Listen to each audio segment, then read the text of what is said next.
All right. Hello and welcome to the Data Cafe, Pivotree's LinkedIn Live monthly event to discuss all things data and then some. So I am thrilled that this is becoming a regular event.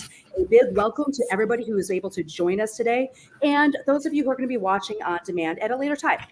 So today's show is called Festive and Frictionless in honor of the season that we're in. It is the holidays. And Pivotree supports retailers across America digital journey for their customers. We are in the midst of it now. We started 2 weeks ago on Friday to Cyber Monday, that good old Cyber 5. So thanks to everybody who can take their time out of their busy schedules to join us. So before we start ripping out the wrapping paper, I'd like to introduce myself and my Pivotree guests who represent Pivotree's business verticals, supply chain, commerce, and data. So I am Chantal Schweizer, Data Strategy Practice Director at Pivotree. I'm our resident tax mominist. I have 4 boys, so did a little switch up in there. And data modeling is my passion. I love making a clean taxonomy. I am joined today by Claus Jansen, another data aficionado, who is our Director of Product Management. He is always figuring out ways to get high quality data in the hands of our clients in faster, better, and cheaper ways. He works some magic. Hello, Claus. And we also have Doug Brochu, our SVP of Supply Chain, who leads the way in resolving holiday fulfillment and delivery challenges for our customers. We got to make sure we get those suckers in time so Santa doesn't disappoint any of our kiddos. And then we also have Mladen Medunic. Oh, and hello, Doug. And we have Mladen Medunic, who works with our partners in composable commerce solutions to help our clients achieve frictionless shopping experiences for their customers. So thank you all for coming here today. I'm excited to dive into our chat. So before we dive in, I'm going to have a question for each of you. So first, Claus, have you started your holiday shopping yet? Oh, I can do better than that, Chantal. I am close to being done with my holiday shopping, so I can relax from here on out. You make my procrastinator's heart break. I have not even started. Oh, I am jealous. I wish I was done with it. I am so jealous.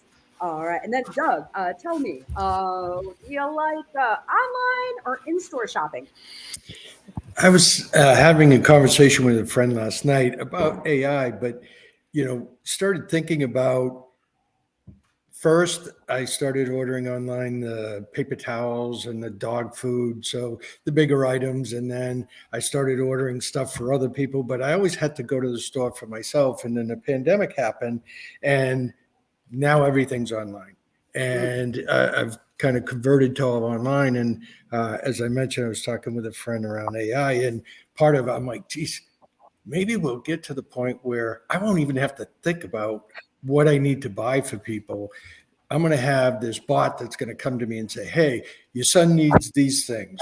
Pick one of those as far as a gift. So looking forward to the future. Oh my gosh, that would be absolutely awesome. I am an online shopper myself. Going into the crowds, into the chaos. I like the calm and safety of my office. So I'm totally with you on that one. And then Mladen, tell me a fun thing about your family holiday traditions. Sure. So in our family, we actually celebrate 2 Christmases. One is the Christmas we all know, and the other one is the Serbian Orthodox Christmas, which is actually 2 weeks later. So we don't get twice the presents, but we get twice the food and drink and all the fun stuff. But yeah, 2 Christmases at our house. I love it. I might have to adopt this. I want 2 Christmases. That sounds wonderful. Just more family fun. And then for those of you out listening to us, let us know in the chat. Do you prefer wrapping paper or gift bags? I'm horrible. I totally do gift bags. I have some aunties who do the whole wrapping paper with the big, beautiful bows and everything. Who got time for that? Like I can't do it. So I'm totally gift bags. But let me know in the chat if you prefer wrapping paper or gift bags. And then if you have any questions during this session, go ahead and throw them in the chat. All right. Okay. So It's a crazy busy time this time of year, especially for our retail clients. I mean, ever since COVID, this whole industry went bananas with digital commerce. It really took off. And we've been fascinated by the growth, the challenges that emerge every year. We're really invested in trying to make sure we can make it easy for everybody. So we want to take time to talk about these challenges, as well as some of the best practices that help us meet this peak period. How do we tackle the holiday season from a supply chain, data, e-commerce perspective? So first, I did some digging, and we have some very interesting facts about this time of year. So number one, mobile sales went up to 79%, overtaking desktop. And I totally admit, I do a lot of my shopping on my phone instead of my computer. So huge number there. Black Friday spending went to 9 billion bucks, and that's up about a 7.5 from last year. So goodness gracious. And we're a lot of people are doing buy now, pay later. So a lot of credit. We're going up 72% from last year there. 42% of shoppers did their Black Friday shopping online. I do not blame them. I've never done the Black Friday thing. When you go to the store, my mother-in-law does it and she loves it. Honestly, it scares the bejesus out of me. So props to her for being a tough lady. 80% of orders use standard shipping. So we're banking on the fact that our stuff is going to get on under the tree or whatever holiday you're doing on time. And 23% of shoppers plan to spend about $1,000 during Black Friday, which is up about 15% from last year. So people are getting some good stuff under that for the holidays. And then we see a 20% increase in spam and phishing attacks. So y'all be very careful what you click, because we don't want people taking your information from you and spending your credit cards this time of year. You need that for the kiddos. All right. So let's go ahead and dive on into some questions. So first, Mladen, we know that Gen Z makes up the biggest group of online shoppers today. When it comes to delivering frictionless commerce experiences with their expectations, how do you handle that? What should retailers be doing to address that situation? So no matter what I say here is I'll end up looking like a dinosaur to the Gen Zs, but we've read the research. So there are a lot of esteemed institutions that went and did a ton of surveys and found out how Gen Zs are shopping and what they're experiencing and what their demands are. So, first step is look at some of that research or do some primary research on your end and find out how you can better serve those customers. Because the fact is they're a increasing economic force. They're entering the workforce at an increasing rate. Their spending power is going up. So they're going to be an economic force to be reckoned with. But one thing we know about Gen Zs already, who are between ages of 11 and 26, is, they're living in this thing right here. So, first tip right there is make sure that your mobile experience, your shopping experience is on point, right? So if there's one place you don't want to mess up, it's the phone. They transact through the phone. They live their lives through these phones. So make sure that experience is on point. So just kind of riffing off of that, the expectation is, they're very unique and they want to be seen as unique individuals. So personalization with that segment goes a long way. And that kind of harkens back to the importance of gathering that first party data so they can serve up that personalization. And, we're seeing it in the field in all sorts of different ways. Some retailers are having an experience where they know who's landing on their sites and the images of products and the models are all kind of aligned to who that person is. So, for example, if you're of a certain ethnicity, all of the product imagery that you're going to be seeing is going to show people similar to you, your body weight, your body style, your shopping style. So think of different ways you can serve up that content, serve that, product information and offering to that audience. That's the expectation they have. And I think it's important to keep it in mind. And in speaking about personalization, they look to their peer groups for buying suggestions and decisions, right? So think of ways you can generate user-generated content to get closer to this audience because they really, really trust their peer groups. About 85% of the surveyed audiences will tell you they consider UGC when making a buying decision. So within the Gen Z, there's so much going on, and I can keep going on about different things you can consider. But some things that come to mind is, they're big time into live streaming. So last year we saw about $125 billion worth of GMV transact through live streams globally. Now, half of that's in China, but it is taking off in North America, and it's really expected to grow in Canada and USA. So consider, experimenting there, seeing how you can be part of this, because, Gen Zs are out there, they're streaming, they're, streaming gaming, they're on TikTok, all sorts of stuff. So make sure that you're there. And, lastly, I'll close with another observation, and that's just, YOLO. So meaning, you only live once. So the shopping decisions are sometimes done a lot more impulsively. So, making it easy to check out, right? Think about one-click checkout, making it super easy to do it on that phone. But furthermore, since money is tight, Gen Zs are very conscious about it, and they're looking to manage cash flow.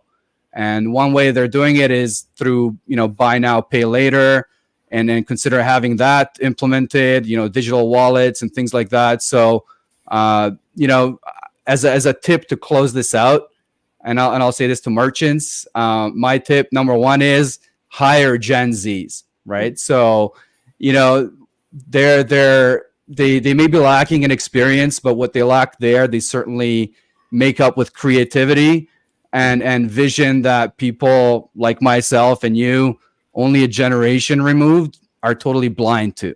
So hire them, not just for, retail staff, hire them to be your online merchandisers, to generate your content, to drive some of that strategy, and the results will come. Oh, I love it. Yeah, and that's so spot on. I have 4 boys, as I mentioned, and they watch videos of people opening their Christmas presents like live. So totally get you on that live streaming. And then the personalization, I totally can see that helping with reducing returns. Like if you can see the different fits of the clothes that you're buying on different models that are closer to what you look like rather than a supermodel, I bet that would help people a lot. And returns goes right down to over on supply chain, which brings us over to Doug. So Doug, being responsible for, the North Pole supply chain, making sure that Santa delivers all those things on time. What are the best practices that we would recommend to handle delivery of $200 plus $1 billion, $200 billion worth of goods this time of year? How do we tackle that sucker? Well, one of the things that, being able to track the orders, and when I talk about track the orders, it's not only about the delivery, it's about the incoming. So on the supply chain side, I got to make sure I know when it's going to come in so that I can make sure to have it where it needs to be so that it gets in the bag so that Santa's able to deliver it. The other thing that, a lot of people don't think about, and, a lot of us, as far as, we go through this retail period, it is extremely busy for us, and Christmas is done, and it's like, okay, Christmas is done. And, I take the week of Christmas off, and sometimes the first week of January, just to kind of, hey, it's been a hectic decompress. Couple months, decompress. And, but one of the things that, especially in the supply chain, needing that data or understanding of that data, a lot of times people start looking and saying, hey, in July, we want to start planning for peak season next year. And it's like, okay, well, do you have the data from last peak season? And how much of an increase do you expect? It's like, oh, no, we didn't capture any of that. So making sure you capture the appropriate data so that you're able to make sure performance-wise that you're delivering as far as the performance needed on the order management, on the supply chain, so that the packages get where they need to be on time. The overall system spikes, making sure as far as that, hey, that you got to plan for spikes. You can't go into it and say, hey, last year I did this, and next year I'm expecting to do 10% more, so I adjust by that much. You still got to make sure that there's a little bit more than that. Had a couple customers that had planned actually for a 20% growth, and when they had a 30% growth, they had a lot of performance issues and challenges that we were able to handle, but it still would have been better to handle it up front rather than right at the time. Consistency of monitoring and making sure, hey, the kids put in their list. Is the list appropriately cataloged, and are the gifts set up so that it's going to go to the right person, and it's going to be delivered as far as on Christmas Eve. Planning the demand logic. Part of the challenge is I have inventory, across the globe potentially, or across North America, and being able to make sure that if there's a demand spike as far as that, how do I end up making sure that I can manage that, but then also manage the overall demand so that keep Santa's sleigh moving right along and not getting delayed waiting for packages. The other thing is making sure as far as, the inventory's in the appropriate place, that I make sure that it's going to be at the exact location so that Santa can then pick it up and move to the next. But part of that also, in the stores, as far as I had one customer that ended up not knowingly, as far as that the stores ended up over ordering. And then when it came to the peak season, a lot of their peak season shipping was supposed to come out of the warehouse, and they had anticipated, having some store shipping. But what ended up happening is that all the inventory was in the stores, and they ended up having to triple their capabilities in the store to be able to handle those shipped from stores. And then, really being able to make sure that you're monitoring everything 24/7. It's when you're going across the globe like Santa is, you have to understand as far as that 24/7. It's not, hey, I've got an hour that I've got to worry about. It's the whole time. Very good. Very good. Yeah. And thinking about it, when we're thinking about e-commerce and the way people shop, that's very YOLO. But when we come to supply chain, it sounds like there's a lot of planning involved. You got to look at the trends. You got to look at getting a good idea of what kind of inventory you're going to need to be able to tackle that situation the next year. And are people shopping more? Are they shopping less? Are they doing it online? Or a lot of planning has to get involved on that back end to make sure that everything gets there on time and that they have the inventory to supply that. So that is really, really, really, really cool. And I love the whole we're talking about Santa Claus and you got the white beard and everything. So you're our own company Santa Claus. It's awesome. Setting up for the job for next year, so I could be Santa Claus next year. I love it. Very, very good. All right. Okay. So next, Klaus, what is the best thing companies can do to ensure that their customers can trust their shopping experience?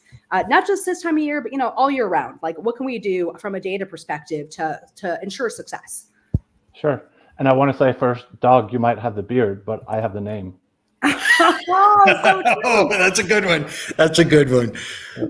But yeah. So the way we look at it, customer experience really comes down to four things, right? It's find, buy, get, and then wrapped around all that, if you can allow me a little holiday pun there, right? Wrapped around that is the concept of trust, right?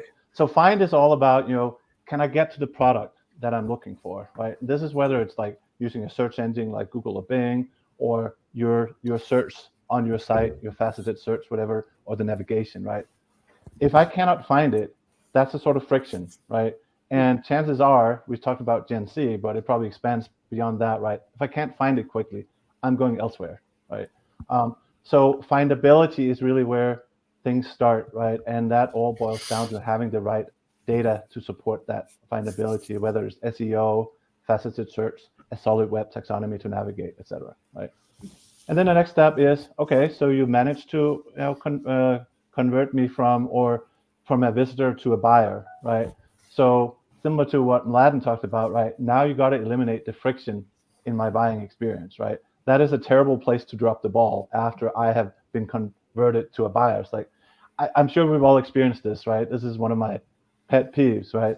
I have all my like autocomplete payment in Chrome, right? It's super easy. Right. Every now and then there's this one site where that doesn't work. Now I have to walk downstairs, find my wallet, find my credit card, type the number.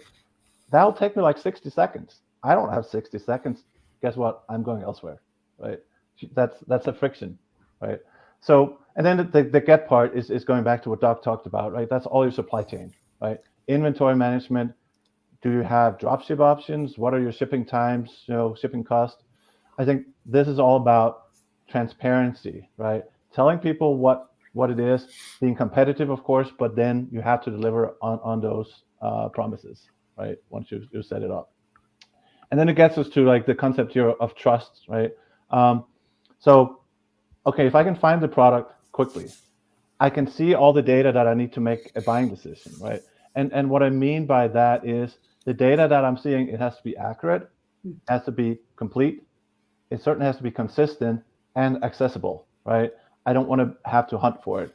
And then very crucially, of course, when I receive what I bought, right, it has to match the description and the specifications that made me buy it in the first place, right? If you can deliver on all of that, you will then gain my trust, right? And by the way, you will probably reduce your returns in the process, right? So you really need all of those pieces for having that great end-to-end customer experience, right? And at the core of that, it really boils down to having really good content and good product data. So true. And how hard is it to accomplish that? Yeah, so it's interesting, right? Because you would think that after decades of PIM saturation and all kinds of various syndication platforms and other kind of systems and software-based attempts to do this, it wouldn't be that hard. But what we're seeing is most everyone is still struggling with getting high quality product data to market at speed and at scale, right? A lot of times companies are forced to make like very difficult compromises between speed, quality, and cost, right? So that essential business challenge is something we're really like passionate about here at Pivotree to solve, right? How can you make not just your consumers' experience frictionless, but how can you make your data journey frictionless, right? Avoid forcing you to make that compromise I just talked about, right? So I think, to me, if you asked about what should we focus on or what should companies focus on, not just this time of year, but all the year, it is getting your data house in order to improve your customer experience year round.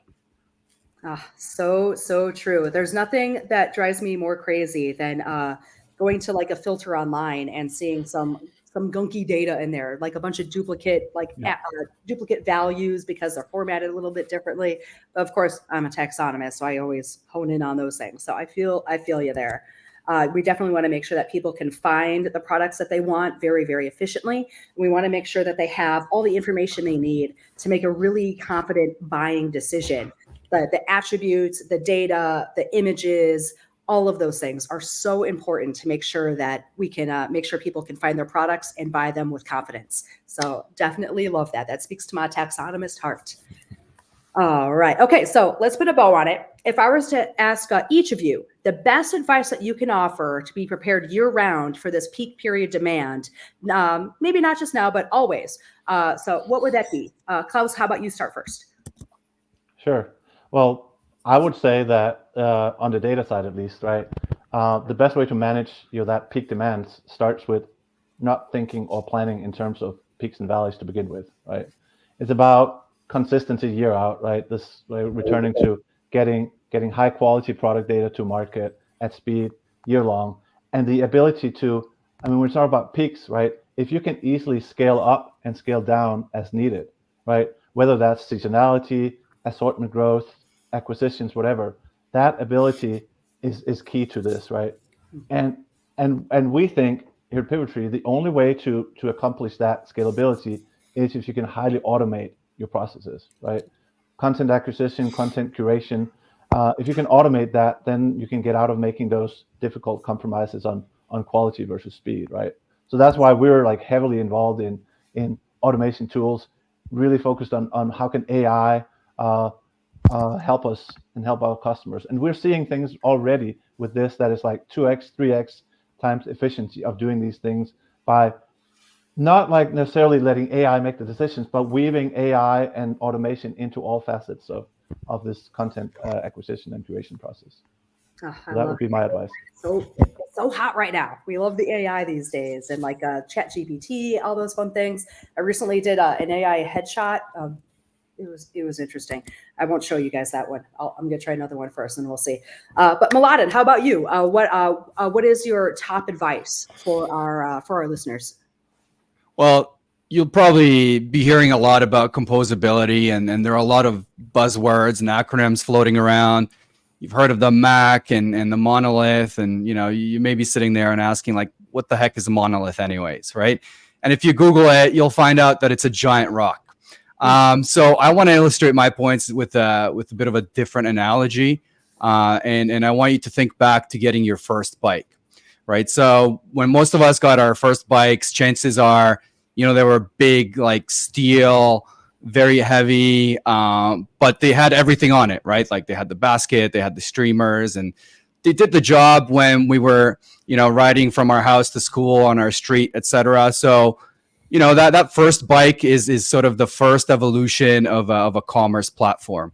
It had everything on it, but if you needed to get it customized, you needed to take it to your uncle's shop. He would weld it and saw it and jig it together. But eventually, as we all got to riding, and then some of us, improved, and we're now looking to ride around the city on the trails, that bike is no longer sufficient, right? Like you cannot constantly keep customizing it. So, a new kind of bike emerged, and that's one with a lighter frame, right? So aluminum frames came out, and you can swap out the tires and the seats, etc., and they made quite a difference, right? You can ride faster. It's less heavy to lift and keep, right? So less demand on that sense. And the further evolution from that is where we are today, and now we have bikes that are carbon framed. That every component can be snapped in, right? Like you can have your Kevlar, hydraulic brakes, you can have your radar on it, you can have electronic shifting. So that's the state that we're at today. Now, the issue is that what we, as people and sometimes organizations, is we both overestimate and underestimate ourselves, right? So we sometimes overestimate and say, hey, we need that fancy bike with the carbon frame and all that fancy stuff, as if we're going to ride, Tour de France. So, but if we're a novice rider and we're buying that bike, like that would be pretty stupid, right? Like it's a waste of money. It's too complex, and we'll never use those extra features, right? So, and same thing the other way, if you are kind of pushing, toward that fancy race, and then you're riding on your steel bike and not believing that you're ready for the fancy one, that's also a problem. So how do you get around that, right? So you probably would be best served to get somebody that's impartial, who knows bikes, who knows components, right? Who knows the races, to look at the way you're riding, look at the bike you're riding, and give you suggestions, right? So that's my suggestion with e-commerce platforms and composability, is get an assessment. As you're heading into this holiday season and early into the next year, look to get an impartial opinion to see your current state, right? Figure out your friction points, where they may be occurring. They may be occurring across the commerce value chain. It could be a data problem. It could be a supply chain problem, or an e-commerce experience problem. Following that assessment, you can start to roadmap and make decisions on, what kind of pieces can you add? Like, are you still on that mid-tier frame that you just need to swap out the tires and the seat? Or are you on the fancy bike now that you're starting to snap in the extra pedals that are, 4 grams lighter, and the seat post that's, made of carbon that'll get you there like 30 seconds earlier? So, there are different ways to go about that. We certainly do that here at Pivotree, but there are, many different ways you can approach that. Happy to discuss it with anyone, but that's my tip. Just get yourself checked out as you head into the holidays. Very nice. And then Doug, in 30 seconds or less, what is your top advice? One of the things that a lot of people don't think about, we talk about data and we talk about the description and all that, but part of what is key on the supply chain side is I need to know what size box it comes in so that I can store it properly and I can move it and get it to where it needs to be. Those are the big challenges as far as that on the supply chain side, that from a data is challenging for us, because the next part of that is not only as far as me getting it around, we need to make a promise to customers, because customers today, when they go through the shopping experience, they expect to say, hey, you're going to get it to me on this date at this time, or you're going to get it to me today. And, if I don't have the appropriate data on what size box it is, how much it weighs, how do I get it to you in those timeframes? Oh man, so true. We definitely want to make sure that people are getting their packages when they expect to get them. Super important. Okay, cool. So let's wrap this up. So thank you very much, team. This was a wonderful conversation. It was a pleasure talking with all of you. If you want to learn more out there in the LinkedIn sphere about we have guides to cover these different topics. They're all linked in the comments. So please check those out.